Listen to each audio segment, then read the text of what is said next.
Gord, there's a lot of fight in that game between these two clubs. You would think that there's a 12-game rivalry going on out there. What did you feel the compete level was for the Marlies? Yeah, it was pretty high, especially based on what our travels were there yesterday, and went into it. And I thought our compete level was real high, and obviously they were coming in here pretty hungry bunch, and it was a back and forth type game. But in the end, I really felt like.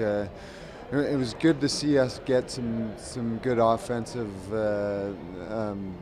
output from throughout our group there, and it's a shame that ended up losing in overtime.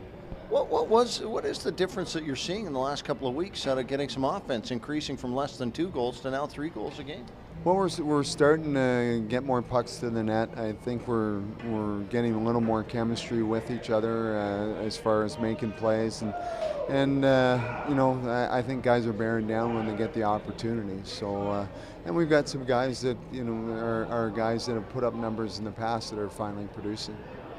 Looking at the other side of it, which you guys have been awfully good against, this game not so much. What changed in this game that the puck was fine in the back of the net for St. John's?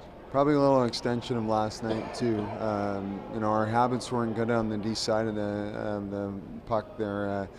Our sticks weren't down in the lanes. We weren't finishing our checks. We were basically jumping from guy to guy, and we have to nail those things down this time of year. Those are staples to our game that we're not really offensively gifted type team, so we have to make sure the defensive side is taken care of, and in the end we shouldn't be giving teams chances like that.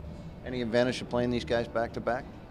Well, you always make adjustments, and hopefully guys got a little burr after that loss in overtime and respond accordingly. Gord, first game that you've connected twice on the power play. How important is that? Well, it becomes more of a confidence issue, I think, than anything. And Derek King runs our power play, and he issued a pretty strong challenge to our group there before the game, and they did respond. I think as far as you don't always look at it as far as the goals scored, but when you're getting chances from it, that's one thing. And so we did create some chances, and we capitalized when we had the opportunity. The 5-on-3 in particular, you guys ran more of a umbrella system. Is that something you were wanting to implement or change, or did that just sort of end up happening organic? Well, it's something you throw a few different looks at them, and it evolves maybe into that. But that was one of the schemes that we've talked about, and you kind of take what you're given sometimes in those scenarios. And Sammy Carrick, made the right play in pulling it to the net and found the opening.